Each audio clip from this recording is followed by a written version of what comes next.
The One Year Bible, the Living Bible Paraphrased, February 17th.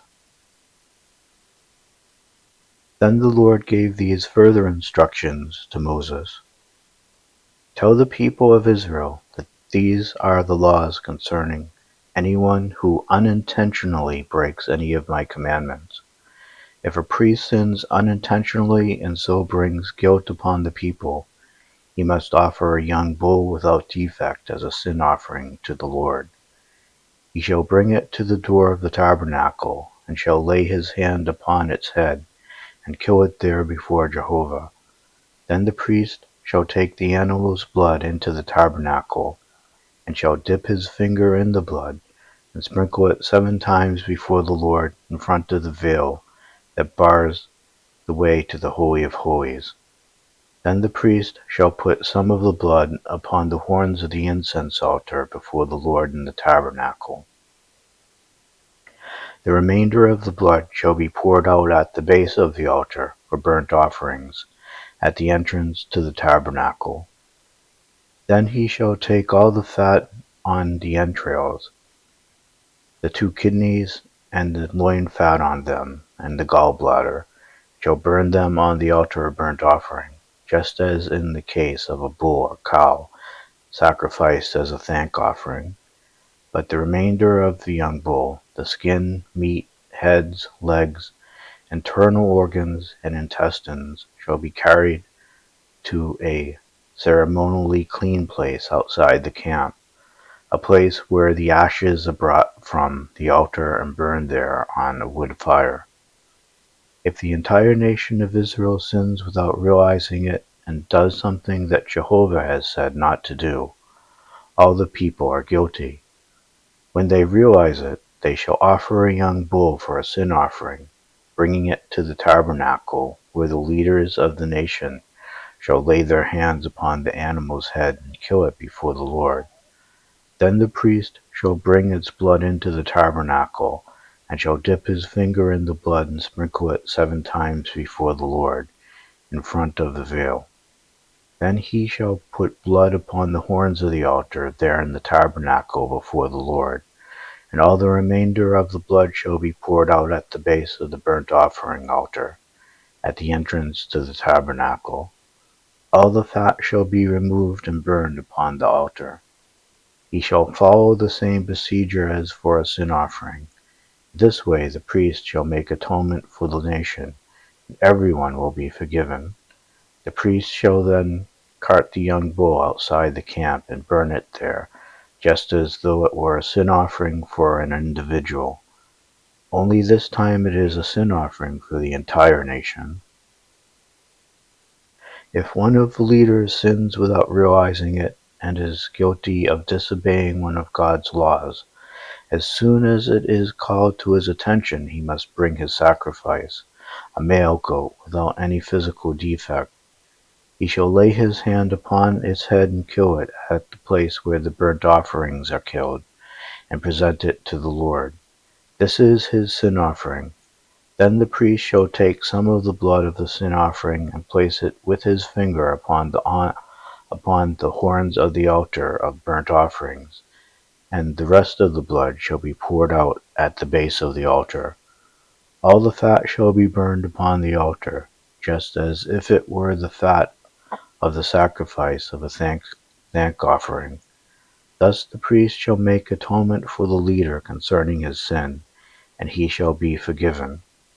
If any one of the common people sins and doesn't realize it, he is guilty. But as soon as he does realize it, he is to bring his sacrifice, a female goat without defect, to atone for his sin.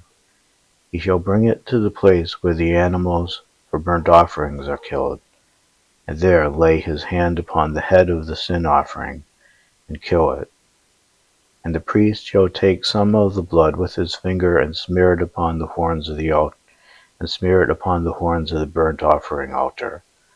Then the priest shall pour out the remainder of the blood at the base of the altar.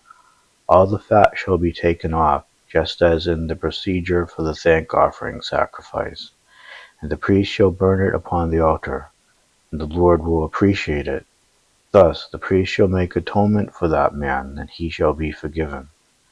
However, if he chooses to bring a lamb as his sin offering, it must be a female without physical defect. He shall bring it to the place where the burnt offerings are killed, and lay his hand upon its head, and kill it there as a sin offering. The priest shall take of the blood with his finger and smear it upon the horns of the burnt offering altar, and all the rest of the blood shall be poured out at the base of the altar. The fat shall be used just as in the case of a thank offering lamb.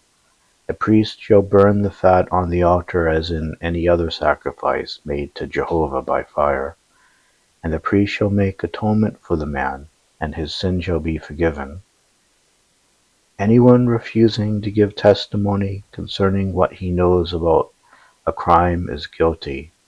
Anyone touching anything ceremonially unclean, such as the dead body of an animal forbidden for food, wild or domesticated, or the dead body of some forbidden insect, is guilty even though he wasn't aware of touching it. Or if he touches human discharge of any kind, he becomes guilty as soon as he realizes that he has touched it. If anyone makes a rash vow, whether the vow is good or bad, when he realizes what a foolish vow he has taken, he is guilty. In any of these cases he shall confess his sin, and bring his guilt offering to the Lord, a female lamb or goat, and the priest shall make an atonement for him, and he shall be freed from his sin, and need not fulfill the vow. If he is too poor to bring a lamb to the Lord, then he shall bring 2 turtle doves or 2 young pigeons as his guilt offering. One of the birds shall be his sin offering, and the other his burnt offering. The priest shall offer as the sin sacrifice whichever bird is handed to him first, breaking its neck, but not severing its head from its body. Then he shall sprinkle some of the blood at the side of the altar, and the rest shall be drained out at the base of the altar. This is the sin offering. He shall offer the second bird as a burnt offering, following the customary procedures that have been set forth. So the priest shall make atonement for him concerning his sin, and he shall be forgiven. If he is too poor to bring turtle doves or young pigeons as a sin offering, then he shall bring 1/10 of a bushel of fine flour. He must not mix it with olive oil or put any incense on it, because it is a sin offering. He shall bring it to the priest, and the priest shall take out a handful as a representative portion, and burn it on the altar just as any other offering to Jehovah made by fire. This shall be his sin offering. In this way the priest shall make atonement for him for any sin of this kind, and he shall be forgiven. The rest of the flour shall belong to the priest, just as was the case with the grain offering. And the Lord said to Moses, If anyone sins by unintentionally defiling what is holy, then he shall bring a ram without defect, worth whatever fine you charge against him, as his guilt offering to the Lord. And he shall make restitution for the holy thing he has defiled, or the tithe omitted, by paying for the loss, plus a 20% penalty. He shall bring it to the priest, and the priest shall make atonement for him with the ram of the guilt offering, and he shall be forgiven. Anyone who disobeys some law of God without realizing it is guilty anyway, and must bring his sacrifice of a value determined by Moses. This sacrifice shall be a ram without blemish taken to the priest as a guilt offering. With it the priest shall make atonement for him, so that he will be forgiven for whatever it is he has done without realizing it. It must be offered as a guilt offering, for he is certainly guilty before the Lord. The Gospel of Mark, chapter 2, verses 13 through chapter 3, verse 6. Then Jesus went out to the seashore again, and preached to the crowds that gathered around him. As he was walking up the beach, he saw Levi, the son of Alphaeus, sitting at his tax collection booth. "Come with me," Jesus told him. "Come be my disciple."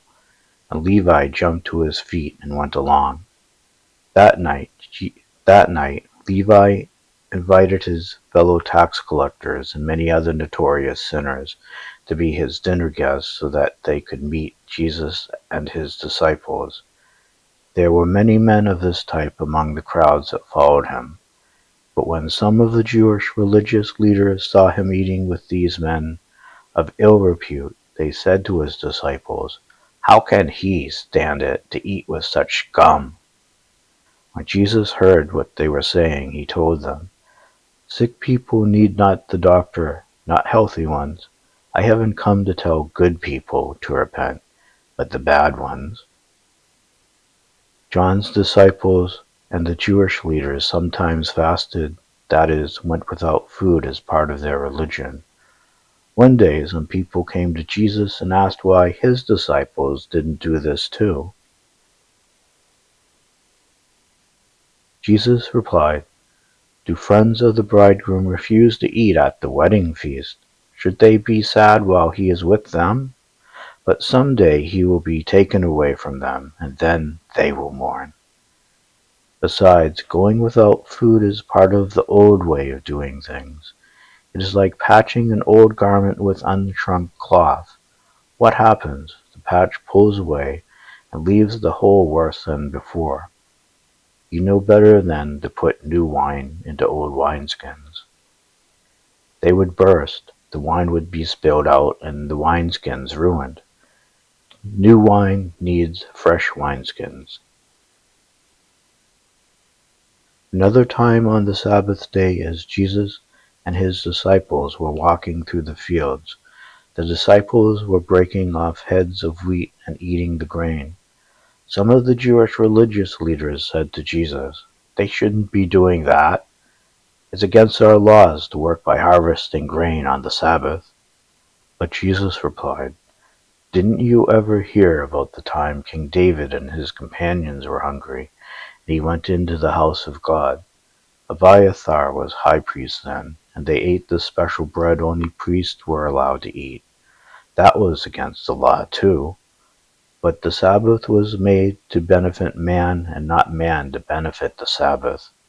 And I, the Messiah, have authority even to decide what men can do on the Sabbath day, on Sabbath days." While in Capernaum, Jesus went over to the synagogue again, and noticed the man there with a deformed hand. Since it was the Sabbath, Jesus' enemies watched him closely. Would he heal the man's hand? If he did, they planned to arrest him. Jesus asked the man to come and stand in front of the congregation. Then turning to his enemies, he said, "Is it all right to do kind deeds on the Sabbath days? Or is this a day for doing harm? Is it a day to save lives or to destroy them?" But they wouldn't answer him. Looking around at them angrily, for he was deeply disturbed by their indifference to human need, he said to the man, "Reach out your hand." He did, and instantly his hand was healed. At once the Pharisees went away and met with the Herodians to discuss plans for killing Jesus. Psalm 36, verses 1 through 12. Sin lurks deep in the hearts of the wicked, forever urging them on to evil deeds. They have no fear of God to hold them back. Instead, in their conceit, they think they can hide their evil deeds and not get caught. Everything they say is crooked and deceitful. They are no longer wise and good. They lie awake at night to hatch their evil plots, instead of planning how to keep away from wrong. Your steadfast love, O Lord, is as great as all the heavens. Your faithfulness reaches beyond the clouds. Your justice is as solid as God's mountains. Your decisions are as full of wisdom as the oceans are with water. You are concerned for men and animals alike. How precious is your constant love, O God! All humanity takes refuge in the shadow of your wings. You feed them with blessings from your own table and let them drink from your rivers of delight. But you are the fountain of life. Our light is from your light. Pour out your unfailing love on those who know you. Never stop giving your blessings to those who long to do your will. Don't let these proud men trample me. Don't let their wicked hands push me around. Look, they have fallen. They are thrown down and will not rise again. Proverbs chapter 10 verses 1 and 2. Happy is the man with a level-headed son, sad the mother of a rebel. Ill-gotten gain brings no lasting happiness. Right living does.